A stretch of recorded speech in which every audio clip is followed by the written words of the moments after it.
Ingin sekali berjumpa dengan saudara-saudaraku. Aku rindu ingin sekali berjumpa dengan saudaraku. Itulah Nabi Muhammad menyampaikan dalam sebuah hadisnya. Lalu para sahabat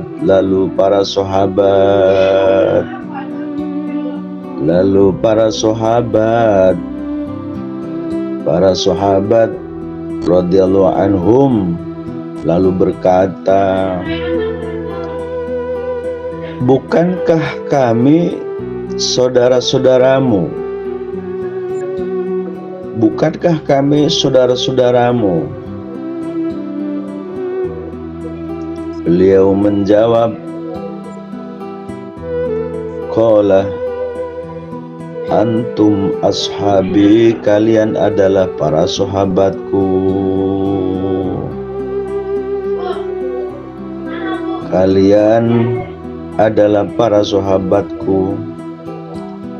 Sedangkan saudaraku, ikhwani, saudaraku, orang-orang yang beriman kepadaku, walaupun mereka belum pernah berjumpa denganku.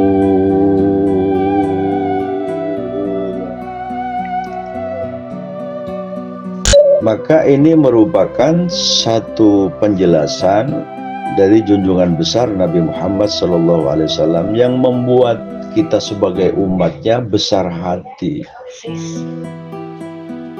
Memang benar kita tidak pernah melihat Nabi. Memang kita tidak pernah melihat wajah Nabi. Ya, kita tidak pernah menyaksikan Nabi betul. Bagaimana Nabi ketika mengajar, bagaimana Nabi ketika berdakwah, bagaimana Nabi ketika berinteraksi sosial dengan para sahabat. Betul, kita tidak pernah menyaksikannya. Bahkan kita pun tidak pernah mendengar kelembutan suara Nabi, kelembutan akhlak Nabi. Tidak pernah kita melihat, karena memang kita tidak nututi. Karena beliau lahir ratusan tahun yang lalu. Kita hidup sekarang di zaman milenial 2025 di bulan Januari sekarang ini, dan tahun berikutnya dan seterusnya. Tidak akan pernah nututi, tidak akan pernah tahu, tidak akan pernah menyaksikan. Yang pernah menyaksikan, yang pernah melihat, yang pernah mendengar apa yang dilakukan Nabi, dan sekaligus ia beriman, mereka adalah para sahabat. Mereka mengaji kepada Rasulullah, mereka mendengar langsung suara Rasulullah, mereka menyaksikan ketika beliau mengajar, karena sebagaimana sabda Nabi, bu'istu mu'alliman, aku diutus, kata Nabi, untuk mengajar.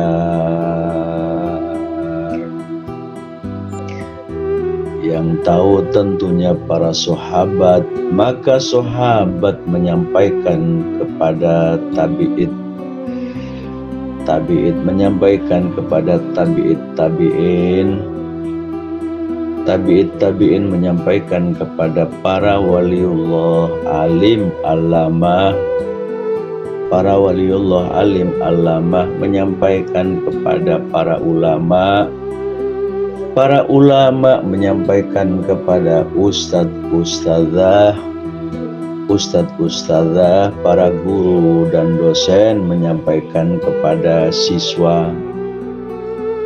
para dosen menyampaikan kepada para mahasiswa dan menyampaikan kepada seluruh umat untuk dapat mencintai Nabi dengan berselawat, biarpun tidak pernah melihat Nabi, tidak pernah mendengar suara Nabi, dan tidak pernah menyaksikan Nabi ketika berdakwah.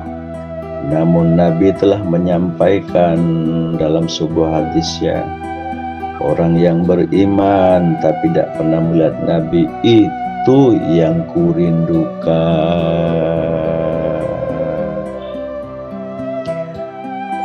Kita bangga kepada Nabi Muhammad Sallallahu Alaihi Wasallam, menjadi umatnya Nabi Muhammad di akhir zaman ini. Pertanyaannya adalah, apakah Nabi juga bangga kepada kita? Nah, ini yang harus kita usahakan. Maka kita yakin apa yang disampaikan Nabi dalam hadisnya, wadidtu anni lakitu ikhwani qala faqala ashabun Nabi sallallahu alaihi wasallam, awalaisa nahnu ikhwanaka qala antum ashabi walakin ikhwani alladzina amanu bi walam yarawni. Rasulullah Sallallahu Alaihi Wasallam menyampaikan dalam hadisnya, aku rindu ingin sekali berjumpa dengan saudara-saudaraku. Para sahabat bertanya, bukankah kami ini kan saudaramu, wahai Rasulullah? Bukankah kami yang mendengar, menyaksikan, dan melihat? Kami juga beriman kepadamu ya Rasulullah. Bukankah kami adalah saudaramu? Lalu Nabi menjawab, antum ashabi. Iya benar, kamu para sahabat. Kamu para sahabat. Tetapi yang kumaksud saudaraku adalah orang-orang yang beriman kepadaku dan mereka tidak pernah berjumpa aku. Itu yang kurindukan, kata Nabi. Yang saya maksudkan saudara-saudaraku adalah orang yang hidup setelahnya aku, tidak pernah melihat aku, tidak pernah ketemu aku, kata Nabi, tapi beriman kepadaku. Itu yang kurindukan. Itu yang kurindukan.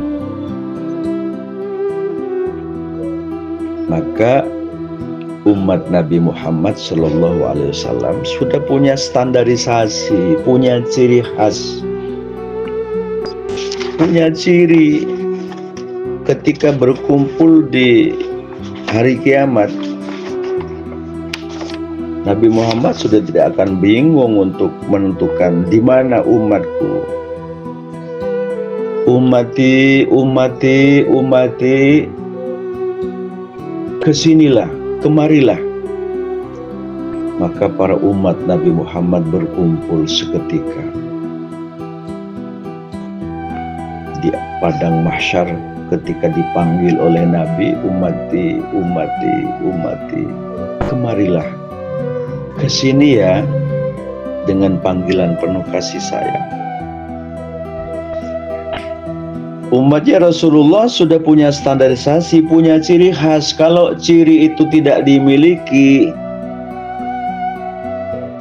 tentu Nabi, oh kamu bukan umatku, bukan seperti kamu umat saya, bukan.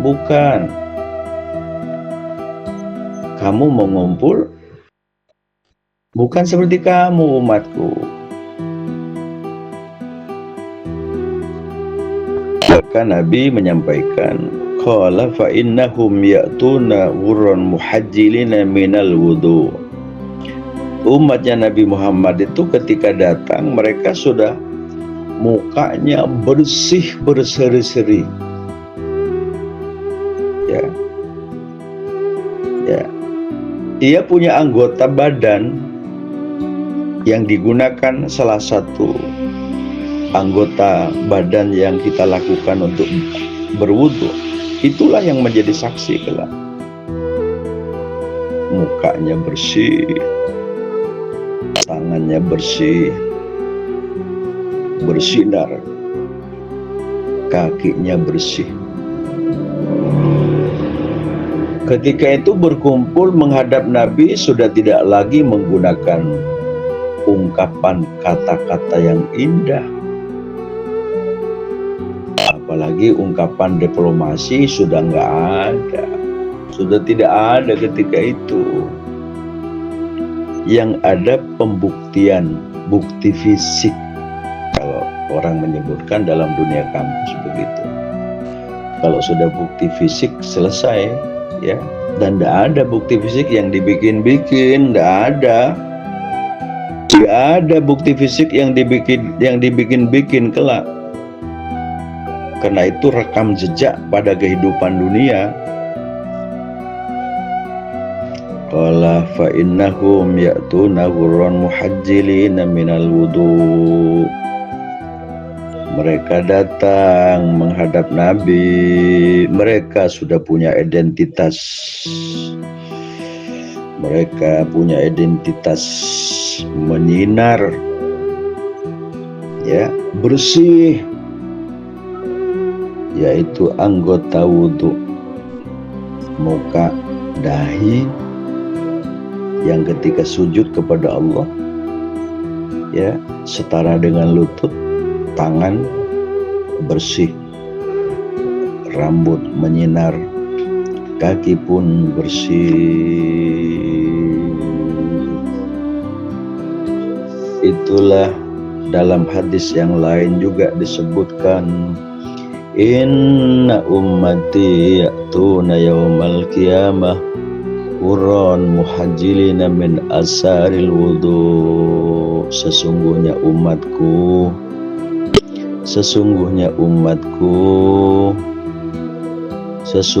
umatku, kata Nabi, datang pada hari kiamat, kumpul pada hari kiamat. Mereka sudah menyampaikan, menampakkan identitasnya kepada Nabi. Anggota wudu, min asaril wudu, sudah menyinar, sudah terang, bersih.